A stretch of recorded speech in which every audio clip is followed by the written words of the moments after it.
Muted. There we go. He told me he thought he muted me, but he did. All right. How are y'all doing? Well, we're going to start looking at Passover tonight. It's going to take, I think it'll take 3 Wednesday nights, which that's what I've got planned. Tonight, next week, and then the week after that is spring break, and Sue and I will be gone. So Bob's going to do something different that week. And then we will have the last Wednesday of March will be the end of this. We'll get through it. And then April 1st, April Fool's Day, is Passover. That's when Passover starts anyway. So it just worked out great that we could do that. So what I'm planning on doing is having a Passover meal that night and having you all bring stuff, and we'll just meet in the fellowship hall. I have to run the kids out. We'll have to figure out something to do that way. But have Passover. Oh, they can. And in fact, there's some things that the children are supposed to do during Passover that we'll talk about, but I just haven't talked to them to get them to agree to do that. A what? Oh no, we're not gonna. Yeah, I mean, somebody has to in order to eat meat, but I've debated a lot about exactly what to talk about and how to get this going, but I came up with this. I wanted to quote Julie Andrews or Rodgers and Hammerstein. Let's start at the very beginning. That's a very good place to start, right? Y'all recognize that? In the beginning, God created the heavens and the earth, right? And He spoke all things into existence. Now, I will tell you this. There are going to be a lot of scripture passages up here, hopefully. Hopefully. I'm not going to read them all. I mean, some of them are really lengthy. I'm going to kind of tell you what they say, but if you would maybe mark them down so that you can go back and read them. So in Genesis 1:1 through 3, it says, "In the beginning God created the heavens and the earth." And then in 1:31, it said, God saw all He had made, and it was very good. Unfortunately, it didn't stay that way, right? Genesis 3, verse 6 and 7, the woman saw the food, that it was good, pleasing to the eye, and she ate of it. And then she gave it to her husband, and he ate of it. And then their eyes were opened, and it says they realized they were naked, so they sewed fig leaves together and made coverings for themselves. Now, the fig leaves were not what God intended. They would not do to cover sin. Can't cover it with plants. So in Genesis 3:21, it says, the Lord God made garments of skin for Adam and his wife and clothed them. So the question is, why garments of skin, and where did they come from? Well, why is because the Bible says that without the shedding of blood, there can be no forgiveness of sin. That's in Hebrews. It's on down here a little bit. I'm kind of out of order there. But where they came from, I believe that God slaughtered an animal and got their skins to make clothes for Adam and Eve. Now, He could have spoke and it could have appeared. He could have spoken, given them blue jeans and Nikes and all that stuff. But I think He chose this, and He slaughtered the animal because it all points to Jesus. In fact, I entitled the whole thing about Passover as God's object lesson in sight and sound and smell and taste. I mean, it is a little bit of everything. But from the very beginning, God had this planned. In 1 Peter 1, and this is not one of these up here, but 1 Peter 1, 18 and 19, it's talking about our salvation. And Peter said, "For you know that it was not with perishable things such as silver or gold that you will redeem from the empty way of life handed down to you from our forefathers, but with the precious blood of Christ, a lamb without blemish or defect, who was chosen before the creation of the world, but was revealed in these last times for your sake." God decided this, chose Jesus to do this before the foundation of the world. In Revelation 13, verse 8, toward the end of it, it says that, talking about the Lamb, people whose name is in the Lamb's Book of Life, belonging to the Lamb that was slain from the creation of the world. So God had this in plan all the way back, before time began, before people were created. He had already planned how he was going to provide for our sin. And this Passover is just a picture of what has happened, or what will happen. We're starting it out in the Old Testament, but it's a picture of Jesus and what will happen in the future.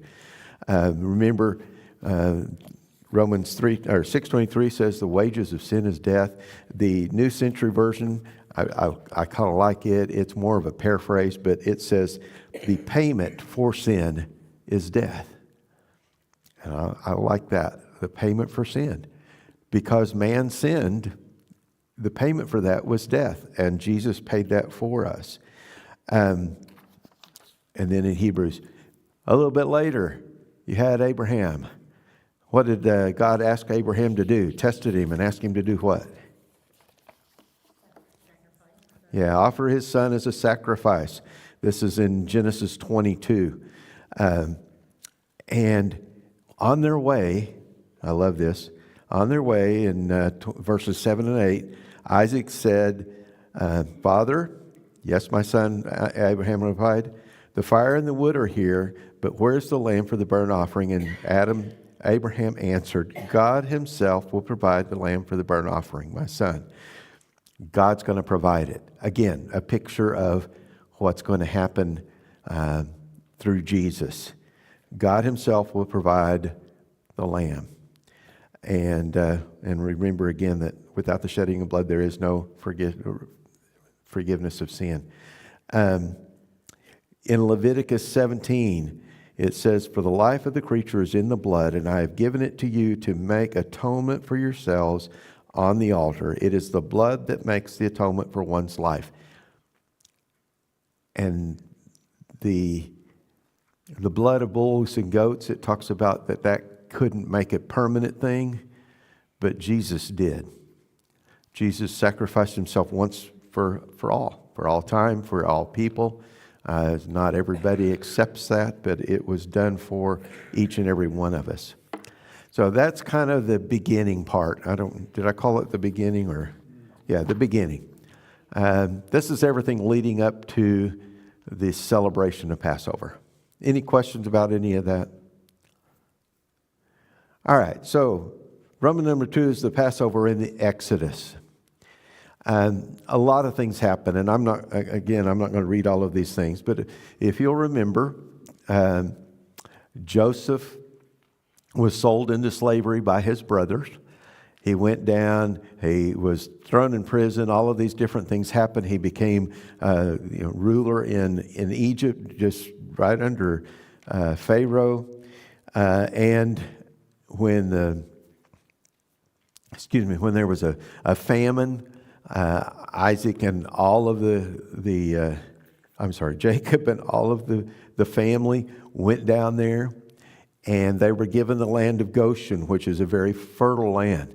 It's one of the best as far as for agriculture and for the raising of sheep and things like that. It was a wonderful place for them to be, and they were pretty comfortable there for a long time. But then, by the way, one thing I read, and I wanted to emphasize this. The land of Goshen was a really good place, but it was not the promised land, right? It was not what God had promised them.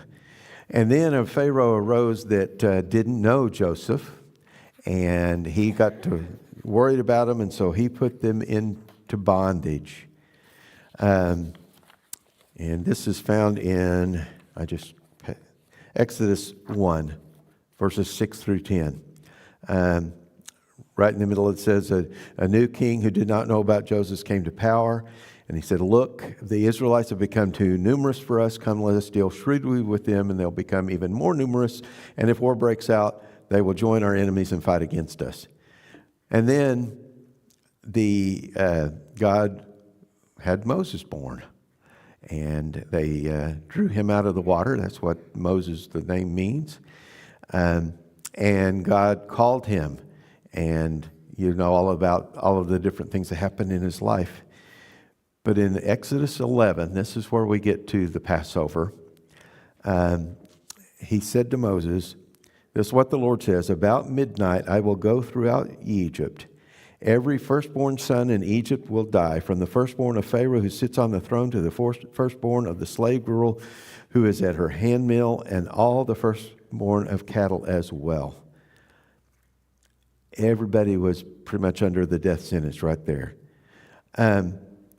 And he said, what you're going to do, and this is in Exodus 12,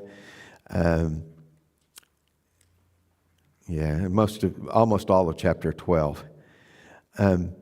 He said, get a lamb. And if you can't eat a lamb, if your house is too small, you can't eat a lamb, invite people over. And, you can stay in your house and eat it, but get a lamb, a perfect lamb. Make sure there's nothing wrong with it. Has to be at least a year-old male without defect. You can be a sheep or a goat, either one. And then on the 14th day of the month, they are to slaughter that. They're to take some of the blood and put it on the sides and the tops of the door frames of the houses where they eat the lambs. And that night they are to eat the meat roasted over a fire, along with bitter herbs, bread waved without yeast. And do not eat meat raw or cooked in water, but roast it over a fire. The head, the legs. Yeah. And I can't turn the page. There we go. The inner parts, do not leave any of it till morning. If some is left, you must burn it. So they are to kill a lamb, put and we've talked many times about the blood on the top, which would drop down into the bottom, and on either side of the door, which makes the shape of a cross, reminding us also of the crown of thorns, the nail through Jesus' feet, as well as on each hand or each wrist. And then it goes on in verse, I don't have the verses on this one, do I? Anyway, it says, this is how you're to eat it. With your cloak tucked into your belt, your sandals on your feet, your staff in your hand. Eat it in haste. It is the Lord's Passover. So you're to eat it quickly. Be ready to go. Have your staff in your hand. And that's how they did it that first night. They ate with bitter herbs. They ate the roasted lamb or goat, whichever they chose. And they ate it in a hurry. Any questions? Please, if you have something you want to ask, or just stop me. I'm fine. Let's see. And then God goes on to say, on that same night I'll pass through Egypt and will strike down the firstborn, both men and animals, and I will bring judgment on all the gods of Egypt, for I am the Lord. And the blood will be a sign for you on the houses where you are. And when I see the blood, I will pass over you, and no destructive plague will touch you when I strike Egypt. Tell me something. Why did they have to mark their homes? Didn't God know who they were? I mean, it wasn't like they were saying, "Okay, God, this is our house, so you should come here. You don't, skip over us. Don't." Why? Obedience.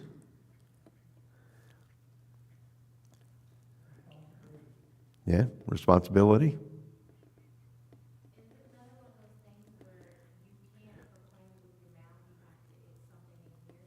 Yeah, they had to believe it. Yeah, and this was an act of obedience, but it's an act of faith too, because by putting that on their door, they were basically saying, God, I believe that you're going to do what you said you're going to do, and that you will pass over us. By the way, that is where the term Passover comes from. It changed their time, their reckoning of time. Passover became the first of the year, and changed their calendars forever, just kind of like ours between BC and AD, right? BC is before Christ, AD, the year of the Lord, even though now they do BCE and I don't remember what the AD is. They leave it at AD, but right. It wasn't. It's Anno Domini, which means the year of the Lord. But BCE now stands for before common era, not before Christ. And I think it's ACE, after the common era. They're trying to take Jesus out of it, is what they're doing. And this happened just exactly the way God told them to. They ate the Passover lamb in haste. They got out of there, and it became a lasting ordinance for the children of Israel to keep this yearly feast called Passover. And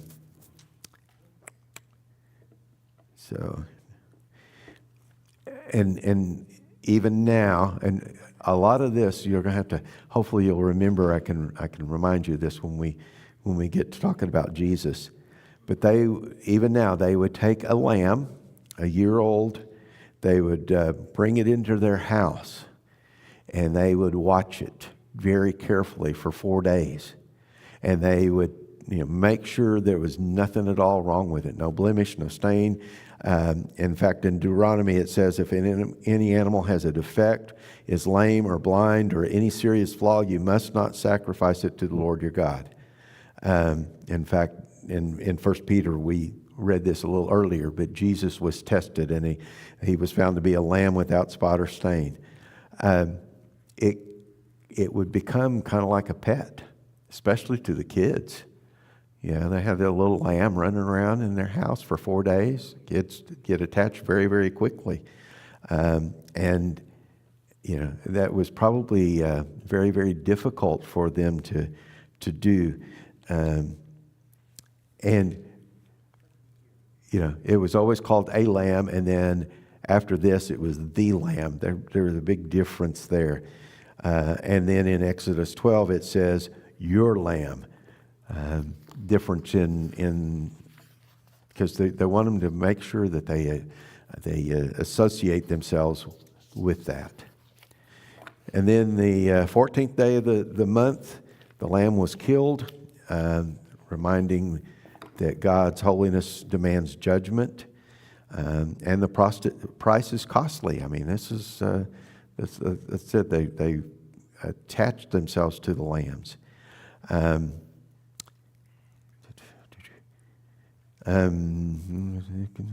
got a lot of this stuff. I don't necessarily need to read. The thresholds of their houses had a little trough cut into them, so that any time it did rain, which was not very often in Egypt or in Israel, the house wouldn't get flooded. And because remember, they don't have, or didn't have at that time, didn't have a lot of foundations and stuff raising their houses. So it was pretty much a dirt floor a lot of times. And when they did put it up there, it would fill up that little trough. And also reminds us, because it's on the door, Jesus said, I am the door, right? If any man enter in, he shall be saved, and shall go in and out and find pasture.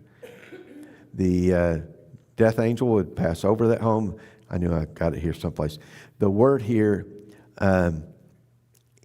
that normally people would use for that is Bahar or Gabahar. It means to step over or to leap over something, but that's not what's used here. This word is pashah, and it sounds a lot like pesh, which is another Hebrew word that means to spread the wings over in order to protect. And pashah or pashach is where we get the word Passover from. And that we're going to use that term in the celebration quite often. It'll be the Pashach. I don't speak Hebrew, so I can't tell you exactly. The Bible also says that they were to use unleavened bread. Why? I know I'm talking way too much. Leaven is a sign of sin. That's right. And part of that also is kind of I guess you would say it's a logical thing, because they were in a hurry, right? They didn't have time to let their sourdough rise before they made it. But it's also the fact that leaven does symbolize sin. And now there are times in the Bible, and we already talked about one of these, where they used unleavened and leavened bread, which represented both the Jewish people as well as the Gentile people that were part of the celebration. I think that's with the Feast of Trumpets. It's been a few weeks, but yeah,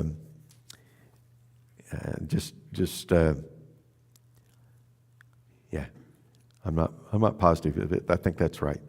And the whole point is they didn't put leaven in the dough in order to be redeemed.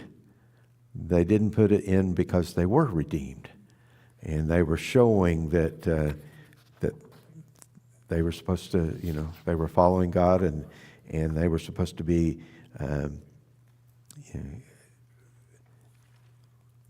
wholly separated from sin. They also ate bitter herbs. A lot of the time it would be horseradish. How many of you like horseradish? A few? Yeah, we're going to have some horseradish. When I did this, while I was teaching at Kingsgate, we did a Passover celebration very similar to what we're going to do here. And I did it with my students. And I told them that this, take a little piece of the matzah, put horseradish on it, you're to eat it. It will burn. It'll make your eyes water, which it's supposed to do, because it's a reminder of the tears that they shed in Egypt under bondage. It reminds them of death. It's a reminder that so many of the firstborn died, and that Jesus the lamb, Passover lamb died in their place, and all of that stuff. Anyway. So we talked all about that, and one of the boys took some and it just really affected him, and he got sick. He will never forget that. It does. We had the Juice for Jesus, and I looked on their website to see. I don't know whether they still do this, but you used to be able to contact them, and they would come out and do a presentation about Passover or about any of the feast. And they would do it. In fact, that's what first got me interested in doing all of this. But the guy that came out in I don't remember, it was down in Texas or in Eufaula, but he said, we call this Jewish Dristan, because it'll clear up your sinuses. And it will do that. They're not to leave any of the lamb till morning. They are to eat with their shoes on, the staff in hand, eat it fast. And this is a memorial to be kept forever. And there are a lot of examples of Passover being celebrated in the Bible. I found, let me see, because that's where I'm going to stop tonight. 9 of them. It's Numbers chapter 9, Deuteronomy 16, Joshua 5, Ezra 6, Second Chronicles, that's with Hezekiah. Josiah is in Second Kings and Second Chronicles. Ezekiel, Luke, it talks about Mary and Joseph and Jesus going to the Passover. And then Matthew 21 through 28, Passover week, which is the Last Supper and all of that we're going to be talking about. There are some special preparations. I don't know, do y'all have that? Okay. Special preparations. So weeks, maybe even months beforehand, all of the roads and bridges to Jerusalem would be prepared. They'd make sure there was nothing wrong with them. The tombs would be whitewashed. Why?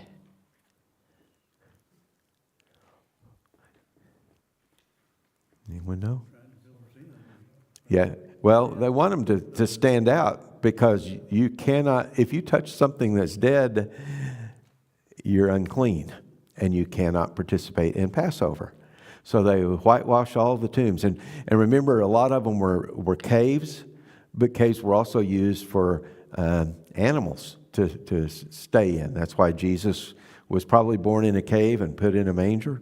And so they would whitewash them so that they would stand out and people would know not to get too close to them. It was required for all the men, all of Israel, to celebrate Passover and to come to Jerusalem to do it. And of course, that was later, but when they got into the Promised Land. And so people would open their homes to total strangers to come and have Passover with them. It's one of the things I read that in the time of Jesus, that there were about 600,000 people that lived in Jerusalem, but on Passover it would swell to over 2 million. And they would arrive, a lot of them, a week ahead of time to go through their ritual purification and stuff. And then these people invite them in, let them stay the whole, 2 weeks, 3 weeks, whatever, stay and eat. And they would invite strangers as long as people were circumcised. So other than that, they wouldn't. And remembering unleavened bread and one house, one lamb. Now, if you had a huge house and lots of people, you might do more than one lamb, but it would be whatever they could eat that night. And the sacrifice would only happen at a place that God appointed, and that was at the temple. And that'll get us down to part number 3, I guess it is, Passover in Jesus' time. And what I'm talking about Jesus' time here is the last week and the crucifixion and all of that. And that's where we'll start next week. We'll talk about that one period, and then in 2 weeks after that, we'll talk about what they do now, how they celebrate it now. I know that was an awful lot, and hopefully I won't have to talk quite so much. Questions? Yes, sir.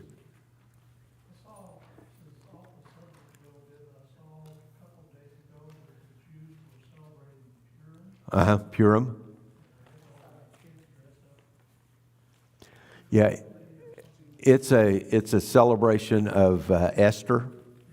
Yeah, and there are a lot of things they do. I thought if I had time we would talk about Hanukkah and Purim because they happen in between the fall feasts that we talked about and Passover, but we didn't have time, so I may go back and talk to you about those.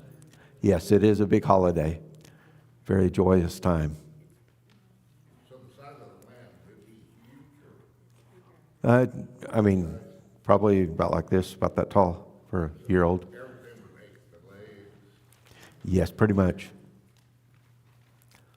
Yep. And we're supposed to do like, when you ate it, like full or just a certain amount? Well, probably till you were full, till you had enough. Mm-hmm. They don't do it now. They don't eat lamb now, but they did then in the Old Testament and in Jesus' time. Okay? All right, well, let's stand and have our dismissal song.